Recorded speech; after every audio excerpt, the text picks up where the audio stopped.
لله رب العالمين وبه نستعين ولا عاقبة للمتقين ولا عدوان إلا على الظالمين وصلى الله على محمد وعلى آله وعلى صحبه أجمعين وبعد. Assalamu alaikum wa rahmatullahi wa barakatuh. All praises are forever due to Allah subhanahu wa ta'ala, the owner, the creator, the maker of everything that exists, that man knows about or man does not know about. Allah is Al-Khaliq, the true creator of everything. He is Rabbul Alameen. He is the Lord of everything, the one that provides for them, that nourishes them, and that sustains them. And truly, there is no being, no deity worthy of worship except Him. This is why we celebrate His praise always, and we ask Him to continue to shower His blessings upon the noble soul of the leader of mankind, Prophet Muhammad sallallahu alaihi wasallam. We ask that He extend these blessings on His household, companions, and all believers that follow in His footsteps and stick to the message that He brought up until the day of judgment. After I greet us in the best mood of greeting, a greeting that is fitting for all occasions, by saying, may the peace and blessing of Allah continue to be on all of us. Amen. You are welcome to today's edition of Deen Affairs, particularly in this month of Ramadan, wherein so far we have been trying to give us nuggets that all of us should keep at the back of our mind, should try to embrace as we wade through this month of Ramadan. We have given them in form of nuggets like this so that it will be easy for each and every one of us to point to them and say, okay, this nugget that I've learned about Ramadan, have I been able to fulfill it? This one has it become a reality in my life? So far, we have mentioned 9 of them. So far, we have mentioned 9 of them. Now, today, we want to continue from where we stopped the last time. If you remember, we stopped on goal number 3. We started mentioning, because part of what we said in the first class was that we should set goals for ourselves in this month of Ramadan. Don't just be fasting every year without having pointers that you can use to indicate whether you are making progress or not. And the only way to achieve that is by setting goals for yourself. So we said part of the nuggets that we should set goals for ourselves, and we have mentioned 3 of them. The first one, given the fact that the Quran was revealed in the month of Ramadan, that I should set goal for myself, you should set for yourself to read the Quran, to finish it either once or twice or thrice or 4 times or more, depending on how versatile you are with the recitation of the Quran. Then we mentioned that for those who are not able to read the Quran, therefore cannot boast of being able to read the Quran for 1 or twice or 3 times, then use the month of Ramadan to be an opportunity to remove yourself from ignorance of reading the Quran. Many Muslims are there who cannot read the Quran.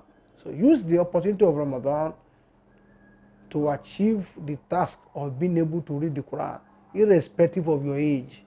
We have mentioned this. And then the third goal is to have the desire that I will observe all my Taraweeh with the Imam.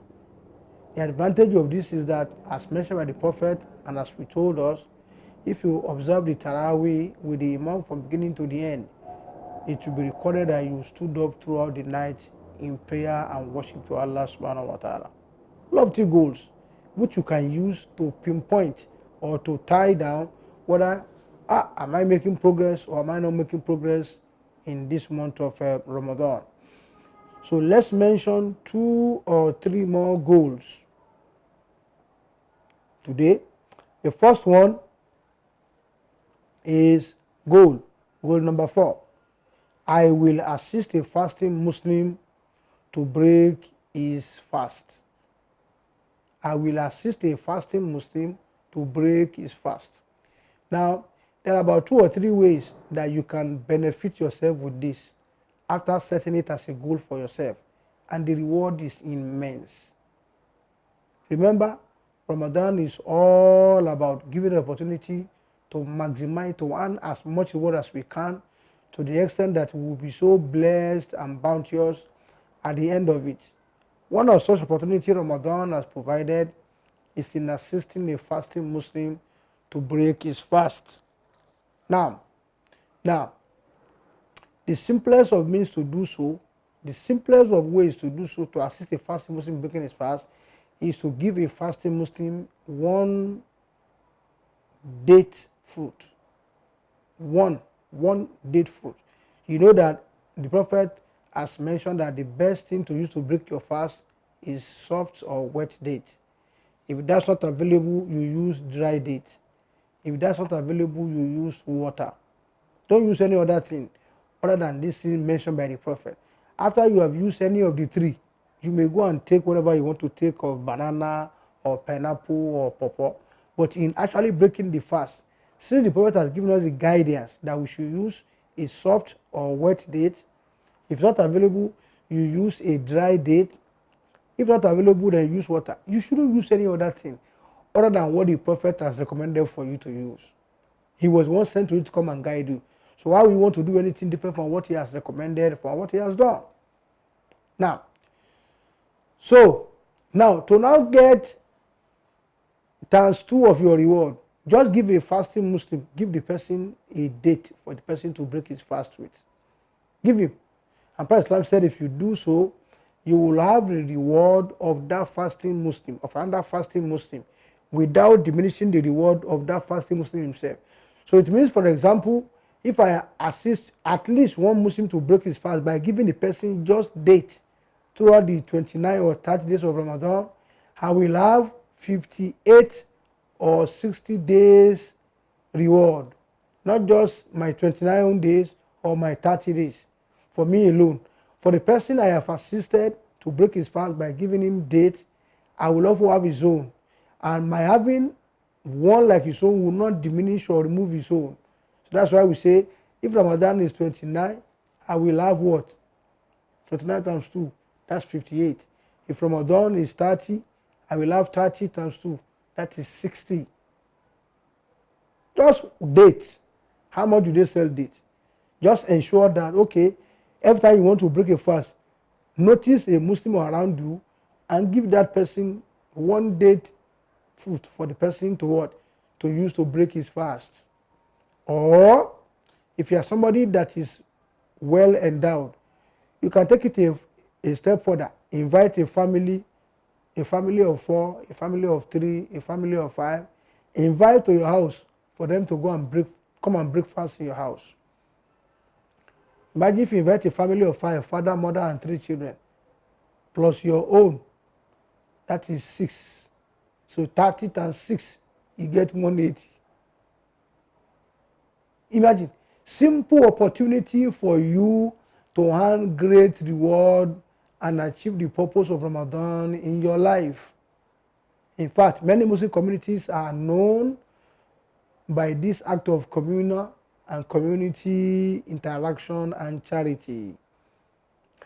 But what of better still, if you have more resources, you are greatly well endowed, invite your whole community or your whole masjid, host an iftar for the entire masjid. Imagine in a masjid you have 50 people, you have 60, you have 80, and Allah has given you the means. Why not invite them? If you cannot invite them, prepare food in your house and take it to the masjid during iftar and feed all the fasting Muslims. You are maximizing your reward again. Imagine 50 of them plus you, 51 times 30. Can you imagine? Look at the many doors of asanat, goodness and good deeds that Allah has opened for you and I in the month of Ramadan. Make this one as a goal. Do not break your fast with only yourself.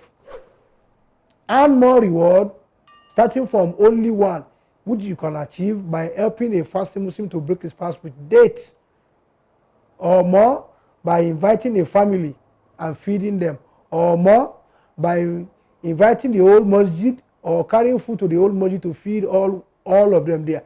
If it is just one day, it more than suffices for you. and opens a great door of goodness and benefit to you. These opportunities Allah has provided for us, but which we do not take advantage of, we do not maximize. That's why truly nobody will blame himself on the day of judgment if he does not find himself among the lucky ones except himself. He has nobody to blame. Nobody will blame anybody except himself. For all the opportunities that Allah has provided, he did not make use of it. So, goal number 4, I will assist a fasting Muslim in breaking his fast. And we have mentioned 3 different levels that this can be done. Never mind that many of the masajid among the Muslims now, many, not all, organize iftar within the masjid. They organize iftar within the masjid. People will contribute money and few people to come. That one is a communal effort. This one I'm talking about you as a person. For yourself, and the smallest of it is, give one fasting Muslim a date. The next level of it, invite a family to come and break their fast in your house. Remember, you will get their reward without diminishing their own reward for themselves. Then if you are greatly well endowed, do so for your masjid. That's goal number 1. Goal number 4. Goal number 5, as we have told ourselves, we should set goals for ourselves to achieve, to measure our Ramadan. And you know, one of the best ways to earn the mercy of Allah is to feed people, even outside of Ramadan. Now imagine doing so in the month of Ramadan. Then goal number 5, that you should also set for yourself as a means of physically, practically assessing what is Ramadan doing in my life, is what? Set the goal that I will improve my Islamic knowledge in the month of Ramadan. I will improve my Islamic knowledge in the month of Ramadan.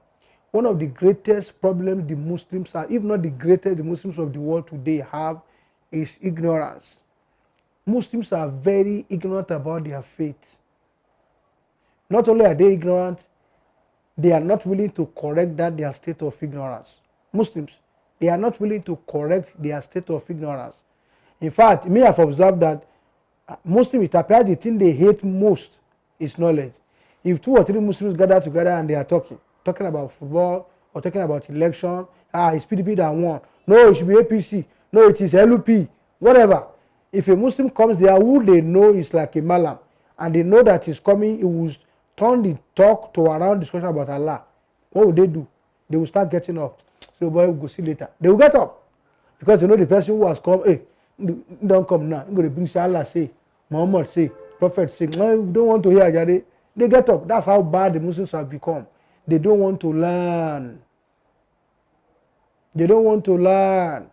You should therefore set a goal for yourself this month of Ramadan that I will improve my knowledge of Islam. I will improve my knowledge of Islam. How do you do that? You can do it on your own, or you can do it in community with others. You can decide, for example, if you have never bought a book on Islam before, there are Muslims, can you imagine? Can you believe it? There are Muslims who have never bought books on Islam before. You can decide, go and buy a book on Islam by a verified author who writes correctly with evidence, and decide that in this Ramadan, this book, I'm going to finish everything and understand it thoroughly. That's a way to improve your knowledge about Islam. Particularly if there's something you don't know, something you have been bothering about. Fine, ask other people if they know any book that is good on that subject matter that has been troubling your mind that you don't know about. Ask, then buy the book and then read it thoroughly 1 time, 2 times, 3 times, and digest it and understand. You can do that by yourself. Or another way, you can do it in community with others. If you have a masjid around you where you pray and they are organizing program in Ramadan, and good enough, many of the masajid of the Muslims, most in Ramadan, they become awakened to this responsibility. Many of the masajid. In fact, it used to be, I don't know whether it is true too, at least in Yoruba land, that you see many rich people who do not care about Islam before. When Ramadan comes, they will start sponsoring program on television. They will start sponsoring program on television. Alaji this, Alaja that, chief this, chief that. But Muslims, many of their masajid, they what? They have programs organized where they discuss different matters pertaining to Islam. Be a part of them. Be a part of them. Improve your knowledge of Islam. Like I've said, you can do it on a personal level. If there's a matter that has been worrying you, you have concerned about that matter in Islam, seek for a book to buy about it and read it. Or if you can if you can locate a malam you know is versed in that area, you can decide to organize in this Ramadan, arrange for yourself to visit that malam in agreement with him, maybe once every week or twice every week. There are 4 weeks in every month. To go and visit him, where he will explain the thing thoroughly to you. Or better still, like we have said, join the members of your Jama'ah in your masjid where you pray to what? To go to the program they organize in Ramadan for the betterment and improvement of knowledge of the Jama'ah, of the Muslims in that locality. So that's goal number 5. Set it for yourself that I will improve my knowledge of Islam. Do not continue to be an ignorant Muslim. Islam is the only faith I know that cannot be practiced with ignorance. You can't remain a Muslim when you are ignorant. You can't.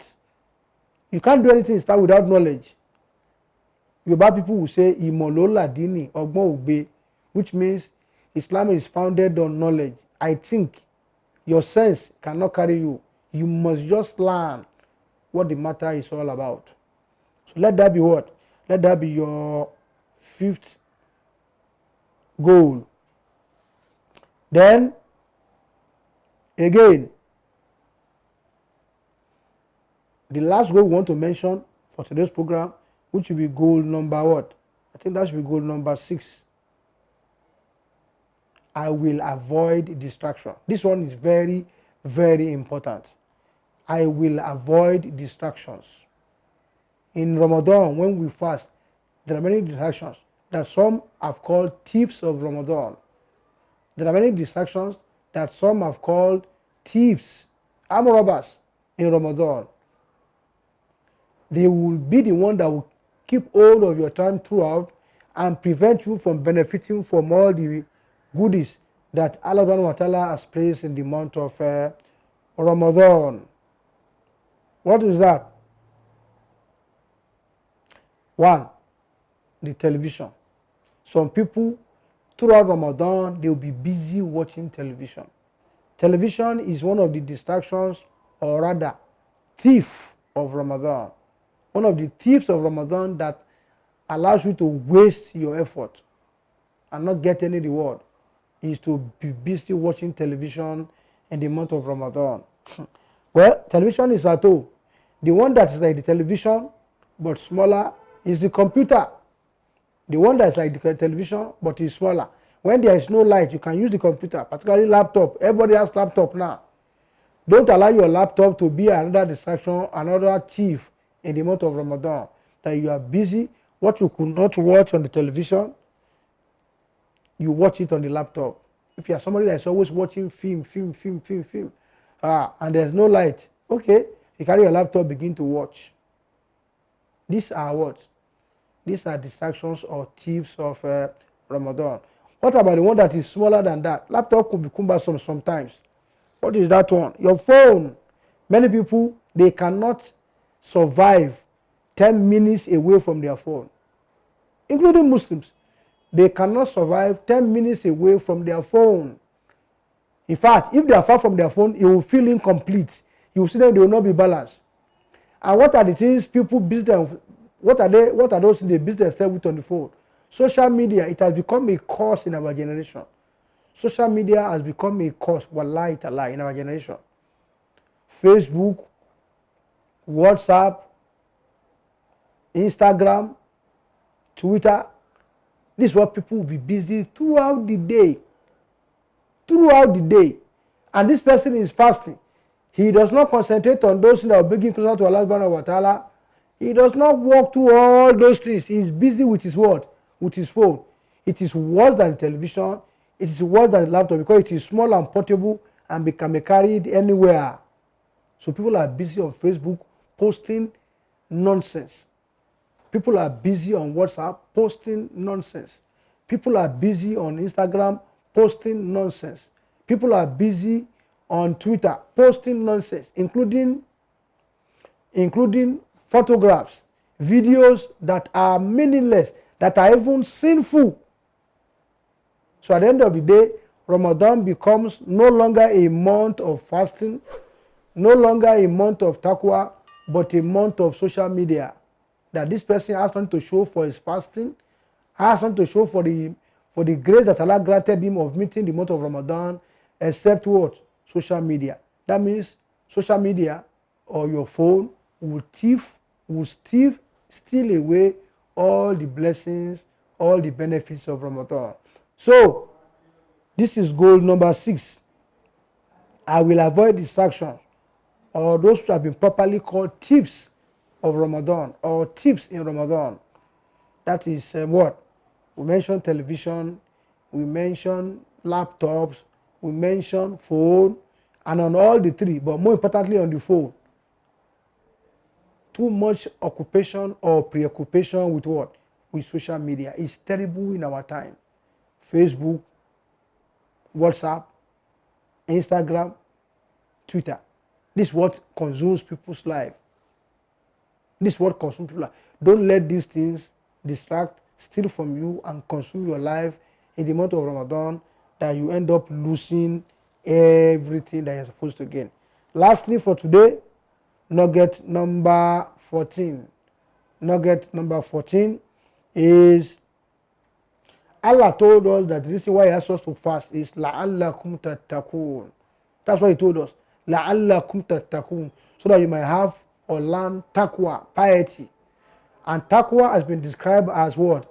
If all our made lie, what's not nawahi, the doing or the carrying out of the commandment of Allah subhanahu wa ta'ala and the shunning of His prohibition. Somebody, therefore, you can summarize taqwa as what? Do's and don'ts. Do's and don'ts. Therefore, endeavor to make sure that your Ramadan is populated with the do's of Allah. All those things you have known Allah commanded, particularly some of those things we have mentioned that are very good and recommended in Ramadan. We will see so many after today, inshallah. So engage in partaking in the do's in the month of Ramadan and disengage from partaking in the don'ts of Ramadan. Engage in partaking in the do's of Ramadan, disengage from partaking in the don'ts of Ramadan. E.g., let me just summarize them. The do's of Ramadan. Sorry, let me start from the don'ts. The don'ts of Ramadan. 1, see or look not. I.e., don't look at things that Islam has prohibited you from looking at. See or look not. 2, say not. Don't say things that Islam has prohibited you from saying. Say not, like lying, like backbiting, like we have mentioned before. Then listen or hear not. Don't listen or hear those things that Islam has prohibited, like music. Music is not the way of the believer. Music is one of the most potent weapons of shaitan. Maybe we'll expatiate more on it later. So listen not, right? Then touch not. Touch not. Don't touch people you are prohibited from touching. For example, a man is prohibited from touching a woman or a lady who is not related to him. Then don't go to places that are not good, places that will not bring you closer to Allah subhanahu wa ta'ala. So generally, all those things you know will not bring closer to Allah, avoid them. Then what are the do's? Let's just take the opposite of the don't that we have mentioned. So what you are going to see, be sure it is things that Allah will not be angry with you over. What you are going to say, be sure it's something Allah will not be angry with you over.